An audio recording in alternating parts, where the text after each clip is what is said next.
Study चैन के इस YouTube channel पे आप सभी दोस्तों का स्वागत है। ये वीडियो सुबह में ही आ सकती थी, लेकिन कुछ मंथन करने के बाद इस वीडियो को बनाया जा रहा है और इस वीडियो को लास्ट तक देखिएगा। क्या सरकार और शिक्षा विभाग शिक्षकों की बहाली करनी चाहती है? अगर चाह रही है तो उसका प्रायोजन क्या है? क्योंकि प्रिंट मीडिया के माध्यम से आम सभी अभ्यर्थियों को सिर्फ और सिर्फ बरगलाया जा रहा है, न कि बहाली की प्रक्रिया पे कोई कार्य किया जा रहा है।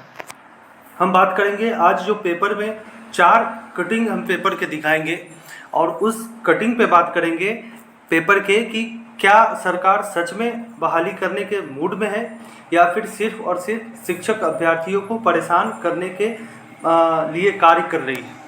क्योंकि प्रिंट मीडिया कुछ कह रहा है और सरकार और विभाग के आदेश जो आते हैं वो कुछ आते हैं। कुछ दिनों पहले यानी 2-3 दिनों पहले एक खबर आई थी कि समय सारणी तैयार कर दी गई है शिक्षकों के बहाली को लेकर, लेकिन शिक्षा विभाग के द्वारा ऐसा कोई लेटर जारी नहीं किया गया कि एक समय सारणी और नियमावली तैयार कर दी गई है और नियमावली और समय सारणी के बेस पर काम किया जाएगा।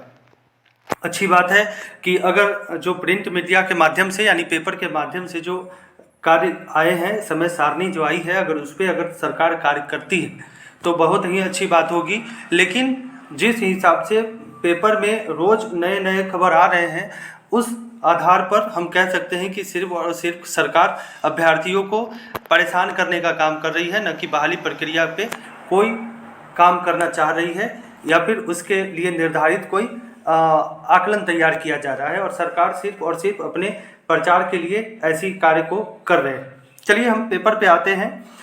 ये आप देख रहे हैं एक नया खबर आज फिर से चलना शुरू हो गया है कि 8000 अतिथि शिक्षकों की बहाली की जाएगी, नियुक्ति होगी। लिख रहा है कि वर्ष 2022-23 के शैक्षणिक सत्र में शिक्षकों की कमी को पूरा करने की कवायद। अगर आज ये खबर अगर सही है तो फिर शिक्षक अभ्यर्थियों को क्यों बरगलाया जा रहा है कि आपकी बहाली ऐसे ऐसे इन माध्यमों से की जाएगी, इन तिथियों को आपके नियोजन और नियमित जो भी बहाली की प्रक्रिया है उसको तैयार किया जाएगा और इस शेड्यूल पे काम किया जाएगा। आप देख रहे हैं कि प्रदेश के 7000 +2 स्कूलों में अतिथि शिक्षकों की नियुक्ति की जाएगी। इसकी संभावित संख्या करीब 8000 होगी। शिक्षा विभाग की रणनीति है कि 7वें चरण की नियुक्ति होने तक विषय के शिक्षकों के प्रबंध किए जाएंगे।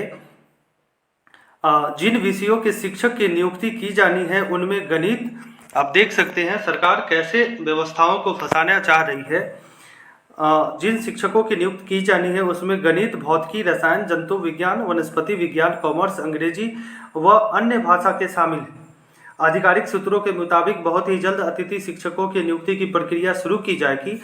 स्कूलों में विभिन्न विषयों में हुए नामांकन संख्या के आधार पर नियुक्त की जानी है। माध्यमिक शिक्षा निदेशालय इस मामले में विषयवार नामांकन की संख्या जुटा रहा है। प्रदेश में 9300 +2 स्कूलों में से करीब 2000 स्कूलों में करीब 2500 अतिथि शिक्षक पहले से कार्य कर रहे हैं। इन सभी स्कूलों में पिछले 2-3 सालों में विशेषज्ञों के अतिथि शिक्षकों की नियुक्ति इसलिए नहीं हो सकी थी, आप देख सकते हैं, इसलिए नहीं हो सकी थी कि छठे चरण के शिक्षकों के नियोजन चल रहे थे।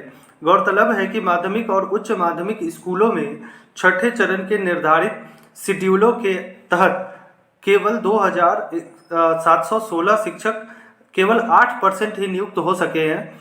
नियोजन से पहले खाली पदों की संख्या 32,714 थी। नियुक्ति प्रक्रिया लगभग पूरी होने के बाद 29,998 पद रिक्त रह गए।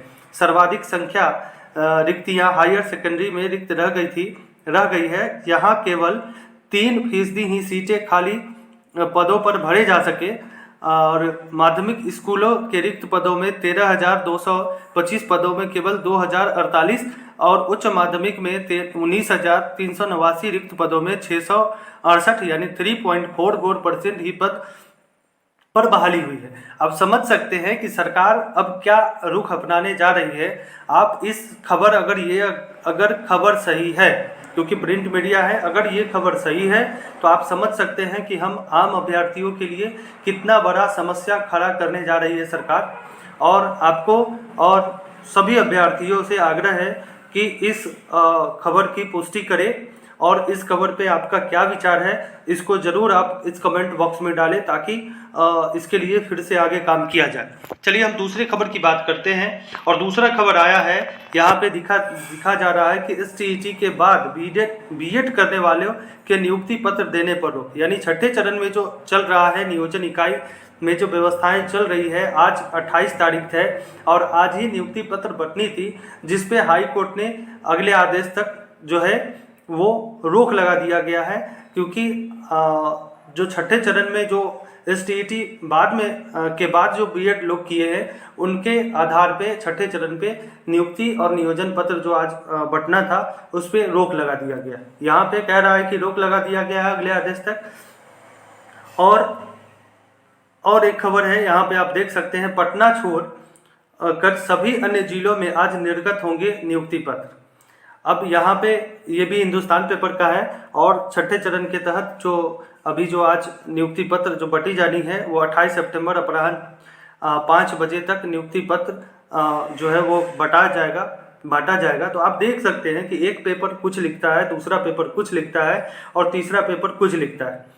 आप यहाँ पे एक और खबर आपको हम दिखा दें कि बहाली की विज्ञप्ति और शेड्यूल को लेकर अगले माह तक जारी करें। ये भाजपा के जो प्रदेश अध्यक्ष हैं डॉक्टर संजय जायसवाल ने ये बात कहा है कि बहाली के लिए जो है प्राथमिक शिक्षक अभ्यर्थी के 7वें चरण की बहाली के लिए विज्ञप्ति और शेड्यूल हर हाल में अक्टूबर माह में जारी किए जाने की मांग की है। उन्होंने कहा कि इसके अतिरिक्त जो शिक्षक अभ्यर्थी पिछले 3 साल से सारी अर्हताएं पूरी कर 7वें चरण के बहाली का इंतजार कर रहे हैं, उनकी नियुक्ति इसी साल के अंत तक हर हाल में किया जाए। हम इन पर भी अभी चर्चा करेंगे। और अध्यक्ष ने कहा कि नीतीश कुमार प्रधानमंत्री बनने के लिए इतने व्याकुल हो गए हैं कि अब बिहार के शिक्षित युवाओं के भविष्य को दांव पर लगाने से भी नहीं चूक रहे हैं। एनडीए सरकार के समय ही इनकी बहाली को लाने की बात तय हो चुकी थी। इसको लेकर जुलाई 2023 तक विज्ञप्ति भी जारी की गई थी, लेकिन इस बीच युवराज का चेहरा चमकाने के लिए उन्होंने इन बहालियों को रोकने की साजिश कर दी। आप देख रहे हैं अभी ये नेता के गाल फूट रहे हैं और इन नेताओं के जब खुद सरकार में थे तब इनकी एक भी इस बहाली को लेकर के एक भी आवाज़ नहीं निकलता था, एक भी शब्द नहीं निकाले जाते थे कि आम अभ्यर्थी कितना परेशान है।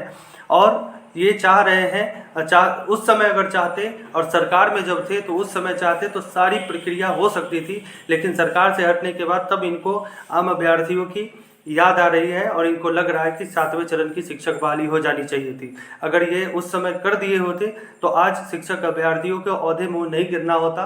और जो स्थिति आज जो विकट स्थिति हम अभ्यर्थियों के बीच हो रखी है उस पर अंकुश लग चुका होता। तो ऐसे नेताओं का भी बहिष्कार करना चाहिए। वैसे अभी ये जो मांग कर रहे हैं वो अभ्यर्थियों के पक्ष में है। तो मिलते हैं अगले वीडियो में, तब तक के लिए गुड डे। अगर ये वीडियो अच्छी लगती है तो लाइक, शेयर और सब्सक्राइब करें। हो सकता है तो लाइव आने का भी अब आज प्रयास करेंगे। तब तक के लिए गुड डे।